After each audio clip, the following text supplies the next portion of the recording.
So, you and your friends decided that you would attempt to infiltrate the impenetrable fortress of the Overlord to free the princess and end his reign of tyranny forever, did you? Well, you soon found out why it was called the impenetrable fortress, didn't you? The traps were bad enough. You only lost a few of your number. Then the forces closed in.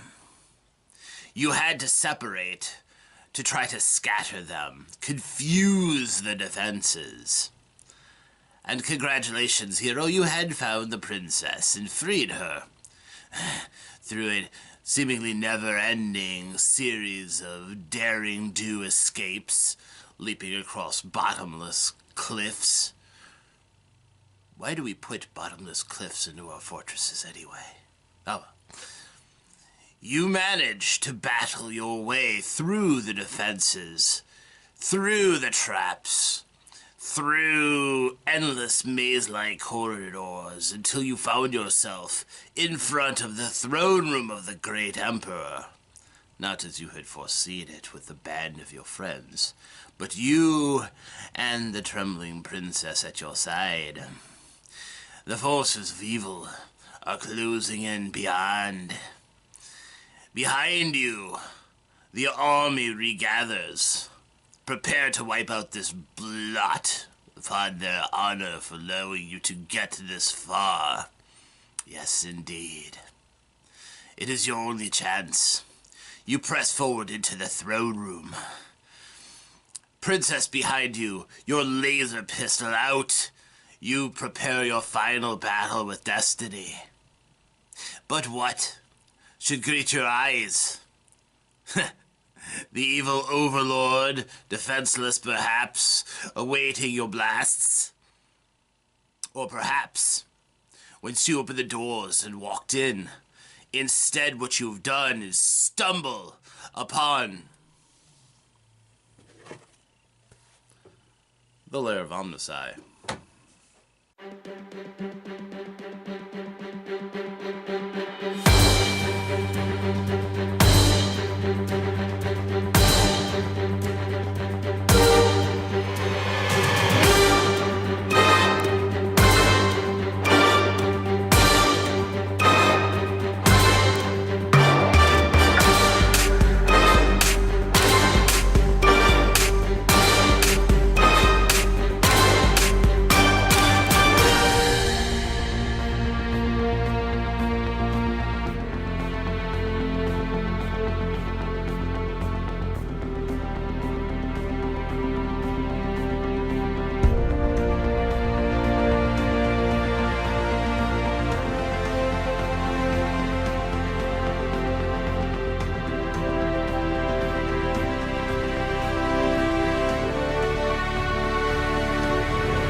I'd like to start today's video out by first of all showing off the table that was recently constructed for me by one of my players.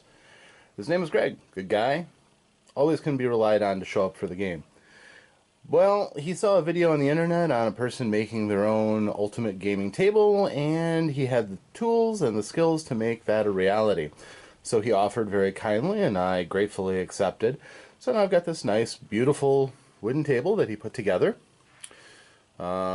Which has powered sockets, the ability to take the middle of the table off and drop it down for some extra gaming fun. So I can set up my 3D dungeons and reveal it in the middle of the game when the players are ready to take a tackle on that. Cup holders, which will soon be flush with the side once it gets a big enough hole saw, and yeah, in general, it's a very nice piece of work. This one will be featured in my upcoming level of the dungeon entitled The Gamer Space. But for now, I just wanted to show off this really fine table, which is now sitting in my basement. So, on to the Lair of OmnusI. Greetings, adventurers, and welcome once again to the Lair of OmnusI. Our 6th level is waiting and prepared for you, so let's get on with it, shall we? I was going to do an episode about the gamer space, how to set up your own place where you could be comfortable playing games, role-playing games more so than most other types of games that you could play. Require a little bit of preparation, and for the up-and-coming gamer, having some foresight into developing an appropriate space can be very useful. If you're low on resources, in a matter of catch as catch can, any flat surface will work as a gaming table, and finding a place to put your gear may be as simple as grabbing a plastic tote or something. However, once you embrace the hobby and seek to meet up with a regular group time and time again, having a good gamer space can be very useful. I was going to talk about that. However, in rather exciting news, I am going to GameHoleCon in Madison, Wisconsin tomorrow and the 2 days after that, so this weekend. I am shooting and prepping this today. It is a Thursday, and I will be publishing it tonight because I'm honestly going to be too busy tomorrow. So, what I'm going to do instead is run a Lair of OmnusI on conventions, how to get the most out of them and what to avoid. So, Level 6, conventions.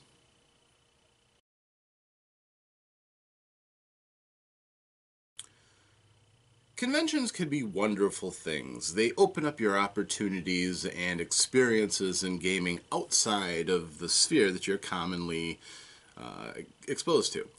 Your circle of friends, perhaps the greater body in your hometown or your county or area.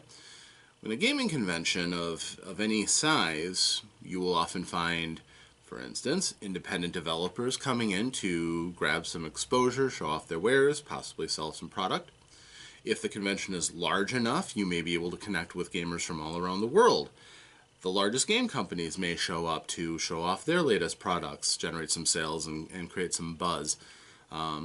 The possibility of celebrities, be they from film and cinema, or possibly authors, artists, people who you may know and would certainly be interested in, are likely to show up to these kind of larger conventions, both to keep the buzz about them going, as well as to show off whatever projects they're doing, sell autographs, make a little money, more of the same.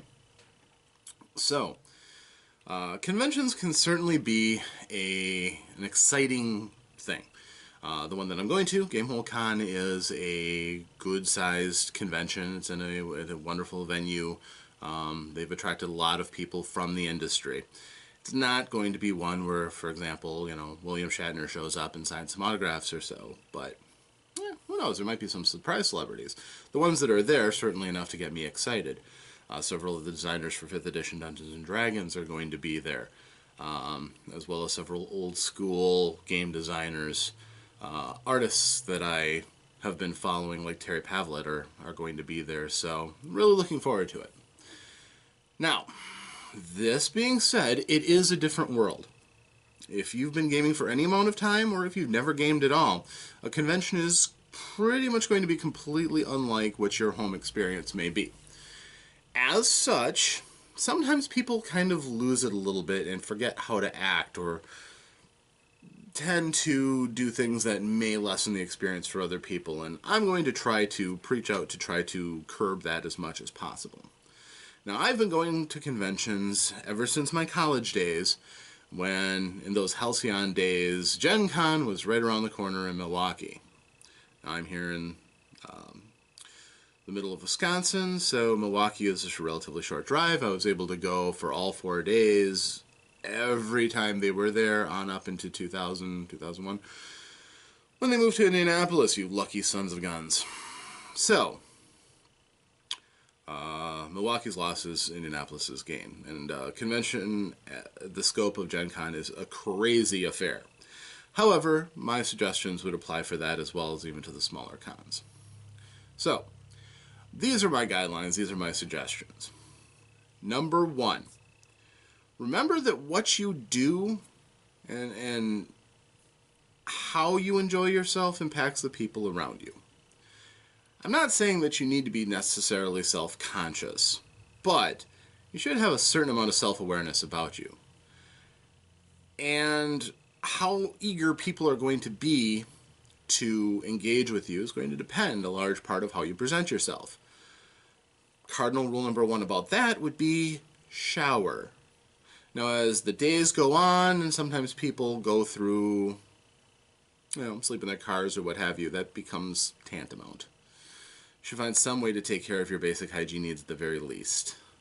And unfortunately, that has generally slapped a rather negative stereotype on the kind of people who go to conventions. I can tell you that the stereotype is somewhat real and somewhat exaggerated. A little bit of both. But honestly, just try not to offend the people around you with that. Number two, your attire, to a certain extent. There are people who wear offensive crap all the time. Some people choose to bring that into the conventions, and unfortunately, that can happen. At the very least, just don't offend. There's usually no dress code. Jeans and a t-shirt are comfortable enough to wear and common enough that you won't stand out. I generally try to dress when I go to a convention, kind of like I would when I go to a job interview. Why? Number one, I generally tend to stand out, and people who look nice generally tend to get a bit more respect, which is not a bad thing. Number two, I'm not going to lie, I kind of have designs of being a game developer, editor, etc. myself, and who knows who you might meet, who might be that next person that you could collaborate with or possibly end up working for. Something like that would definitely be exciting to me, and it doesn't hurt to put on a good appearance. I never felt uncomfortable when I'm dressed up. Some people don't, that's not for them, and that's fine, but, I generally like to at least wear a nice button-up shirt and nice pants. Now, if your convention has costuming, say a costume contest or encouraging cosplay or what have you, by all means, do it. Keep it decent and understand how you look. I don't want to make people feel self-conscious. But I think we've all seen on the internet the 400-pound people dressing up like Pikachu inappropriately. And, if you like to shock people, I can't stop you, but please, just think of other people's eyes. Anywho, so that's my first thing. Just bear in mind that what you do around you is going to affect how you're treated at the con. So if you have a little self-restraint in how you dress, try to look decent, try to smell good. That's a wonderful thing at a convention.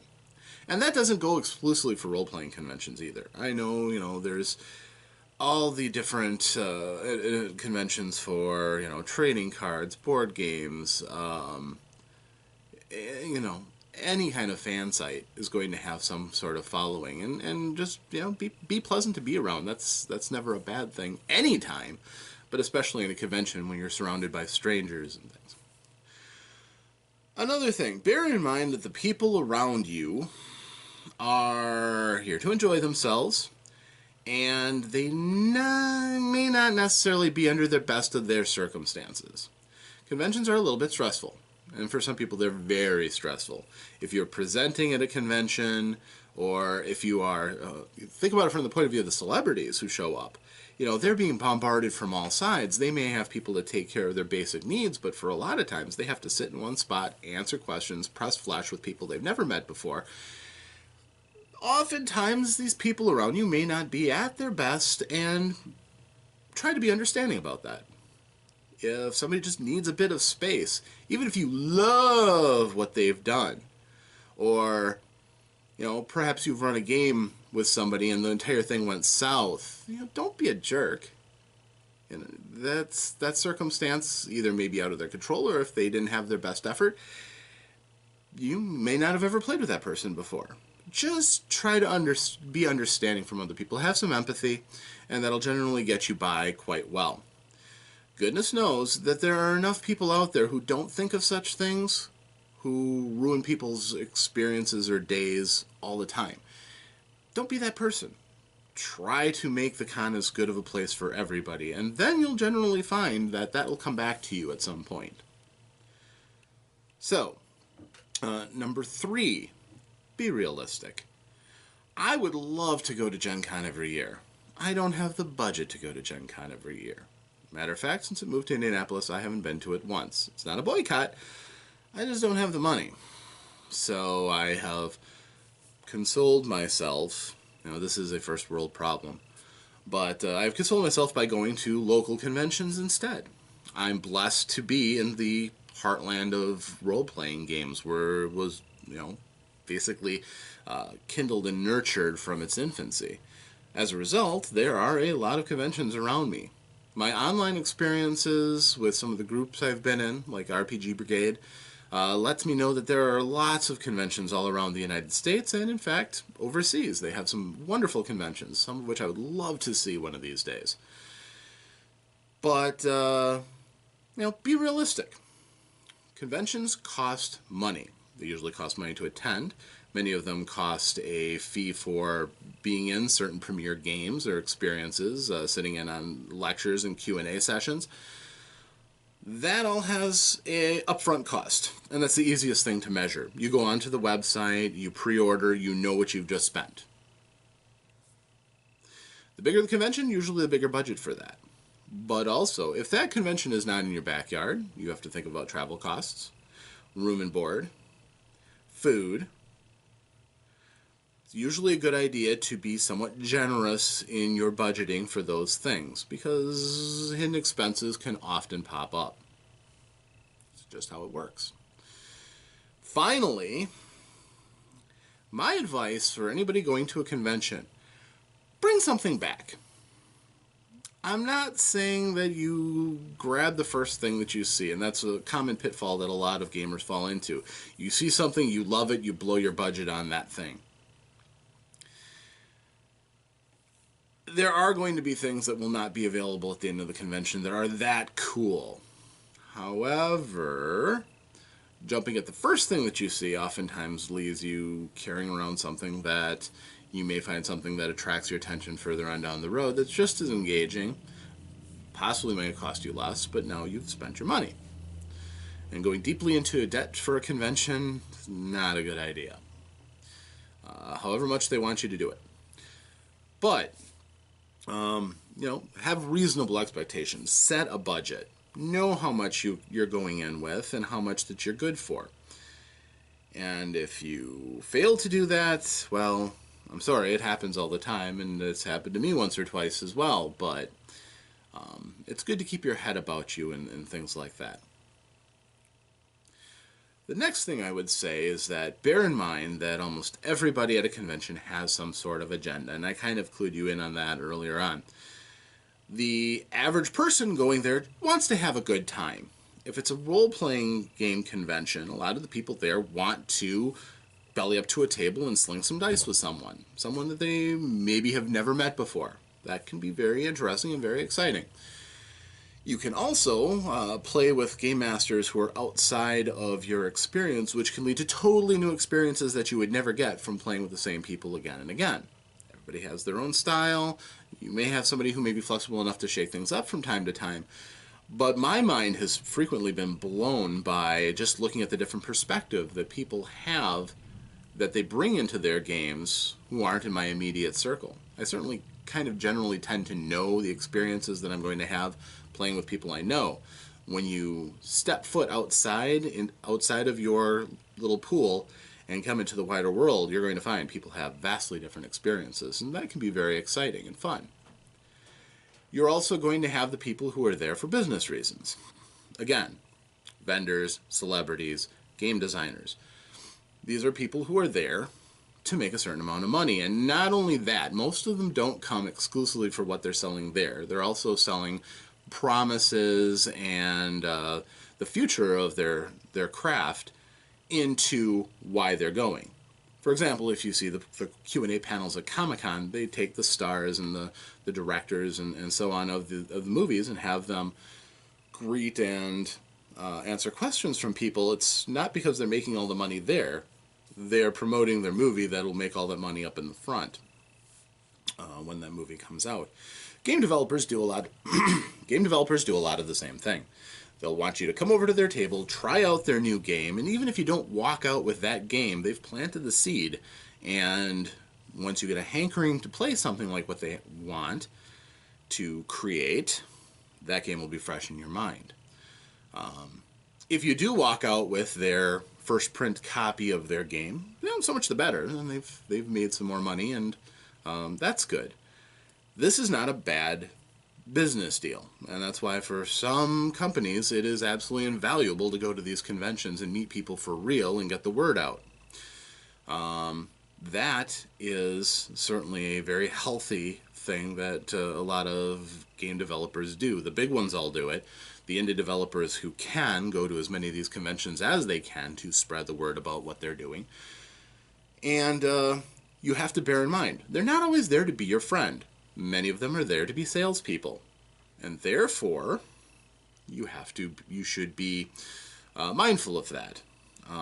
It's easy to be enchanted by somebody that you love trying to sell their latest product. If it doesn't fit you or it's not a good deal, buyer beware.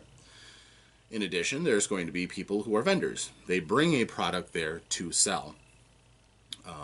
My local gaming store, Chimera Hobbies, they go to conventions all around the Midwest, and he buys and sells at these conventions and does pretty good business doing it. He's one of the largest distributors in the area. So vendors are there to sell you things. They generally will try to display all their wares so that you have your choice of everything they chose to bring with them. From t-shirts to music soundtracks to prop weaponry to all the books and modules and whatnot that they have in their stocks. Sometimes it's some pretty tasty savings. Will be there on their booths in front of you. The final thing is for those kind of people who have a vested purpose, again, celebrities. Now, it is easy to go all fanboy or fangirl on these poor celebrities. When I say poor, I don't mean literally, but honestly, con experiences for some of these celebrities lead them to burnout from these game conventions. Famous celebrity blogger Will Wheaton, who I have followed for a while, himself has had some terrible experiences at conventions and has blogged about them honestly and openly basically kind of pled with people to be understanding that it's a tough gig. You have people who sometimes expect and demand things of you simply because they're your fan and you're the object of their fascinations, curiosity, what have you, which can lead to some very, very invasive experiences. So I guess if I was going to offer any advice, it's be cool. A lot of times you would impress somebody that you have a degree of respect or intrigue about just by being a normal person and treating them like a normal person. And that's mostly what they want, is just to be treated as a normal person. They'll generally be nicer to you if you just step up, say hi, thank you, and give them the autograph, the photograph sign, or what have you. So just be cool. Another thing about conventions, and this kind of goes with budgeting, but food. You're going to get hungry. That's a given. Con food is often expensive. Good cons have good food, but it always comes with a price tag. Small-time cons oftentimes will be put in or have places where there are nearby restaurants and things to support them. The local one that I had been going to for the last 10 years, they didn't offer food themselves, but there were like 8 or 9 restaurants around because it was set up in a college building.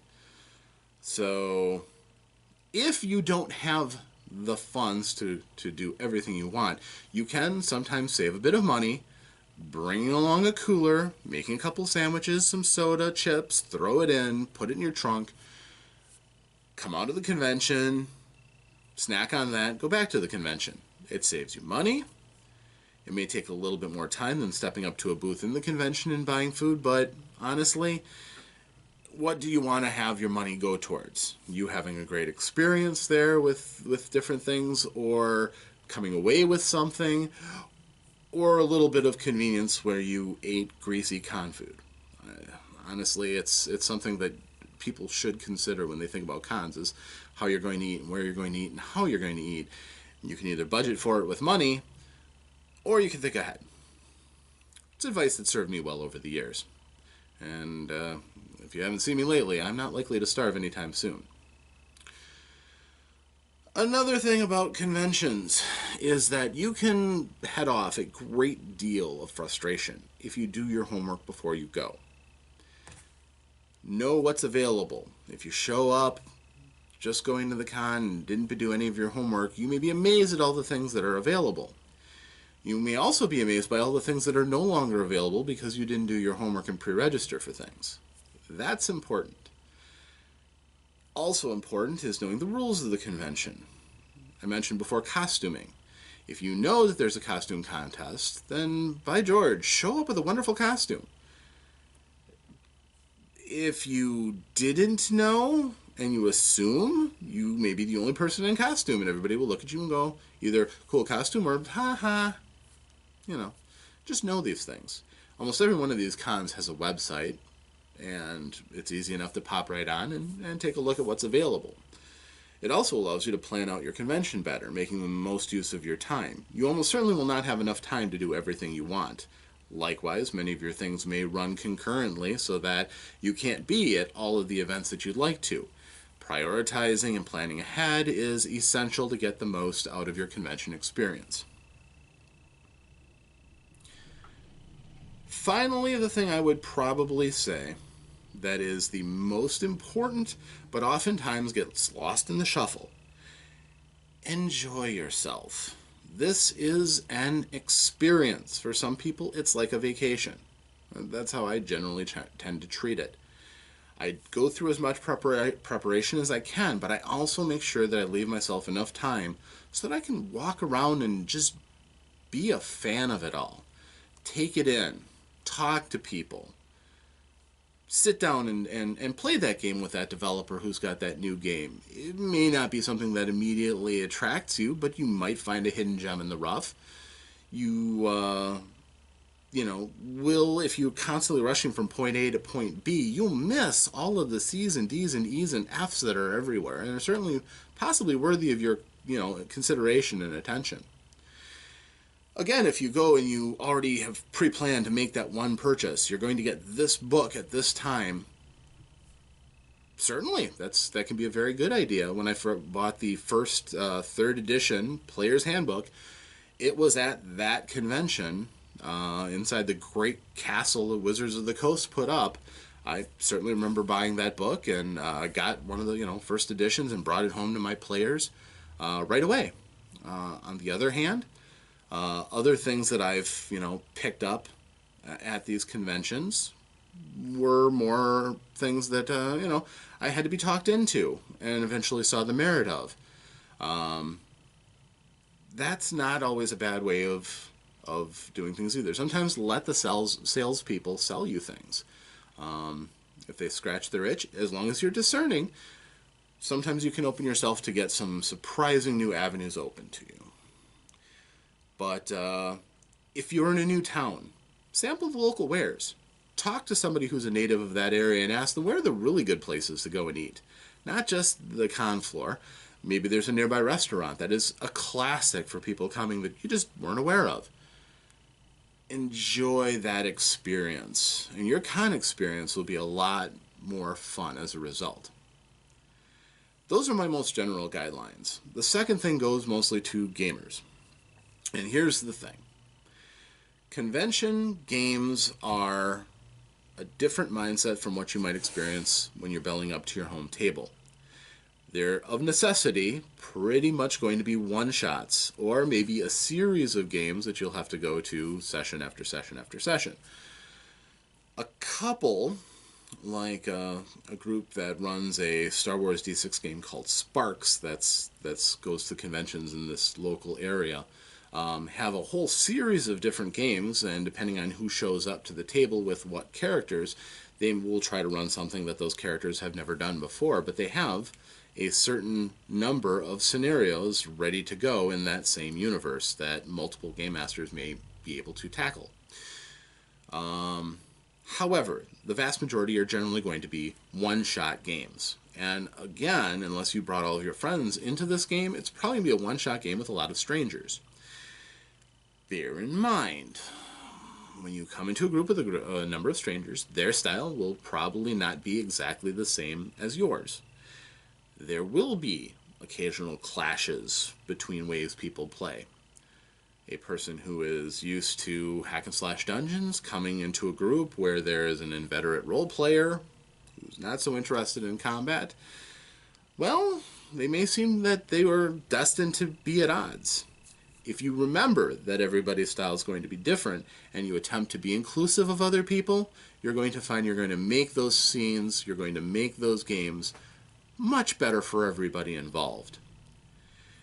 The Game Master will appreciate it if you attempt to bite onto the hooks that he's putting out, or she, again. Other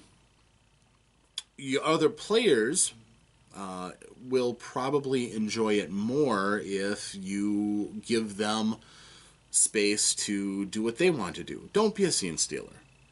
Take the spotlight when it's given to you, of course, but don't constantly have to be everywhere and doing everything. Give everybody a chance, and you'll find that you'll be welcome at a lot of tables much quicker than a person who violates those rules. In addition to that, if you're trying something brand new, let everybody know that you've never done it before. They'll help you. And as a matter of fact, many of the games will say, newcomers welcome, new players welcomed. That's the case. Expect that the person running the game is going to try to help you to get through the game. Don't get frustrated by the conventions. Just do your best to role play out the scenario. If you are running a convention game, understand that the players are going to be different than the players that you're used to, in much the same way. Try to have games that are going to appeal to a wider variety of players. Have plenty of combat, absolutely. It's the common core that holds almost all games together. Lots of conflict, lots of doing things. Don't make it depend on one style of game, however. If you're listing it as a dungeon crawl, and you're going to have it be entirely hack and slash, that's fine. The advertising is upfront, and those kind of players will probably come seeking you out. If, however, you, say, describe your adventure as a delightful, intrigue-infested role-playing romp, those kind of players will probably come to your table. If you just throw down a blanket description of the adventure, who knows what you'll get. But you should probably be ready for some people who are coming in to hack the monsters, some people who are coming to roleplay with your NPCs, some people who want to genuinely get through the plot line and dig through and solve the problems that are there. Make sure that you make allowances for that. Don't make people feel like they're not welcome because your playstyle wasn't what they were expecting. One-shots can be very scary things. You might have that person who comes there explicitly to destroy your game. You may have that game master who is exclusively looking to collect kills and total party kills for his ego.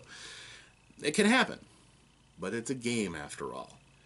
Take what you can get, enjoy it as much as you can, and you can have some truly amazing experiences playing with people that you've never gamed with before. So, that is my recommendations for you for going to conventions and enjoying them. This is all coming out of my personal experience, and I hope that my experiences can help you. Cons can also be a scary place, where if you don't plan ahead, there could be a lot of things that, you could be hoodwinked by people who aren't sincere. You can find yourself running your budget dry in half the time you thought it would. So, a little preparation. Take what out of my advice that you will, and I'm hoping very much that when you go to your next convention, it's a fun, exciting time that brings back lots of memories and maybe some new games to bring back to your own gamer experience. So, thank you for listening to me rattle on and on about the conventions. I'm very excited to go to mine, and I hope that you'll have a chance to go to one very soon yourself.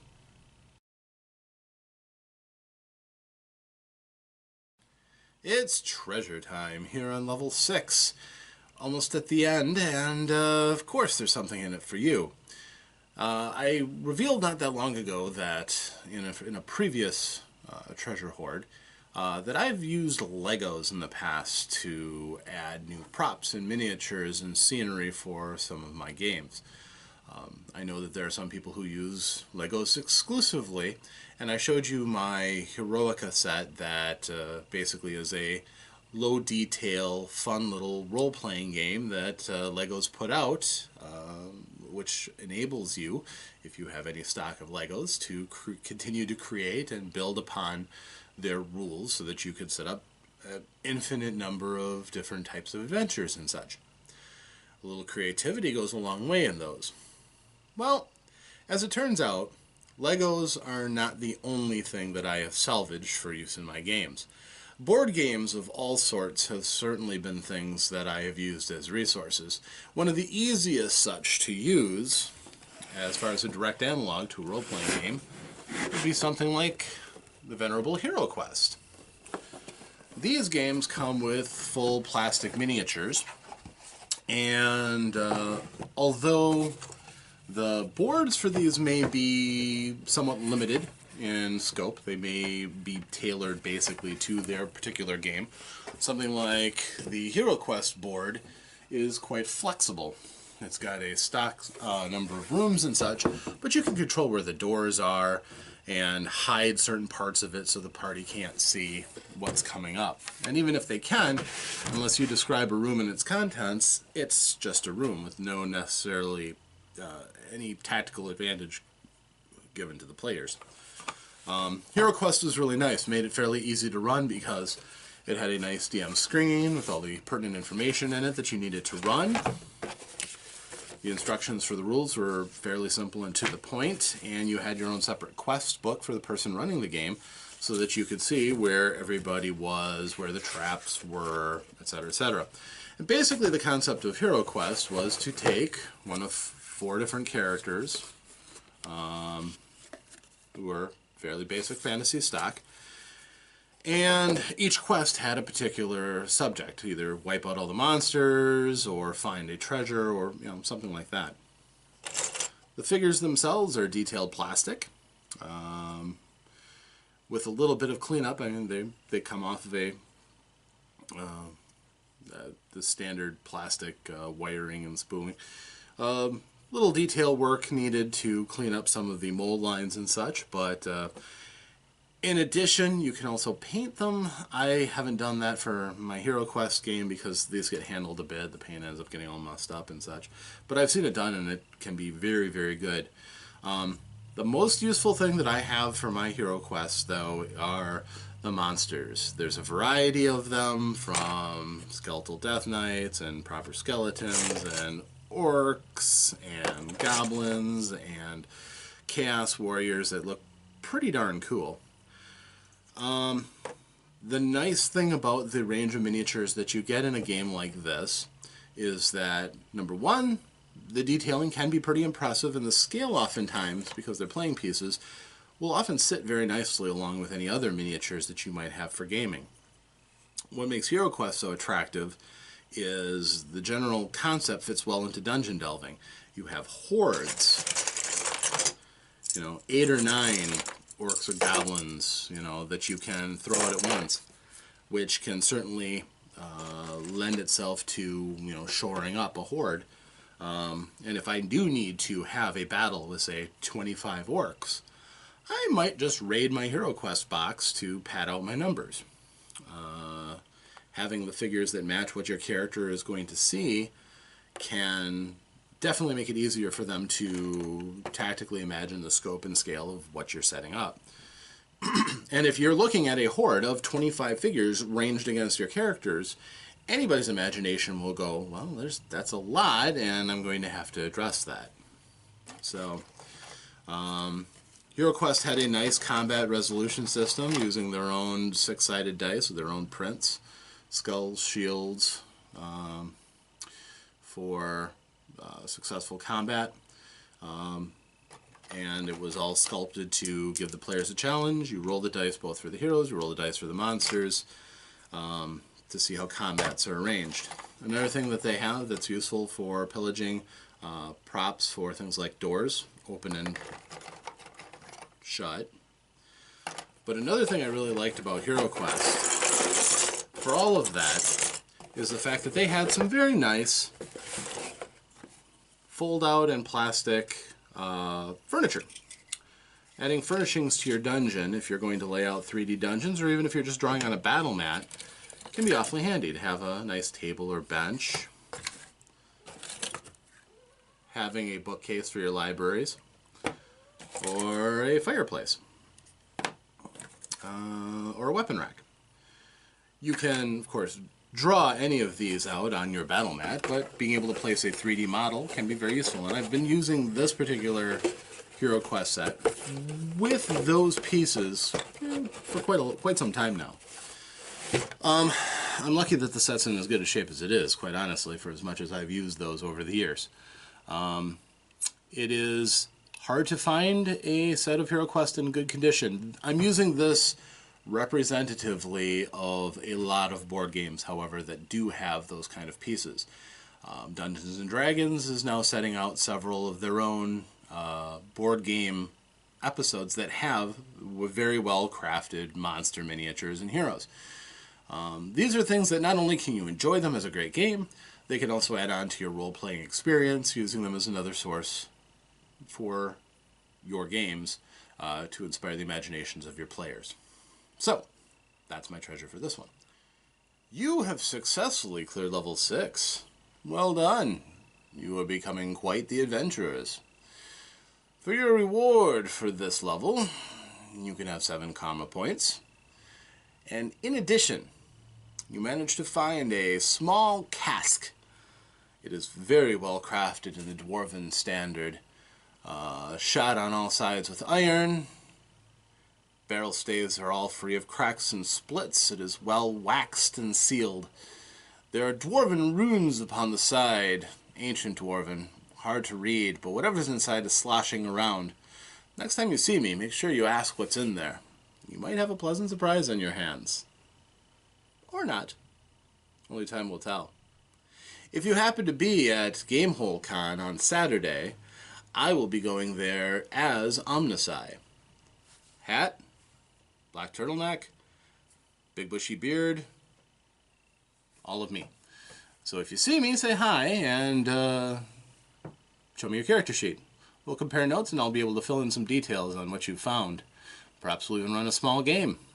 I think that's definitely something that can be done.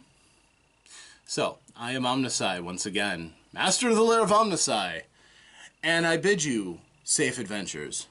Thanks for visiting with me. If you enjoyed this, please like, share, and if you haven't, subscribe. I appreciate all of my subscribers, and I thank you all for joining us on this voyage. Farewell.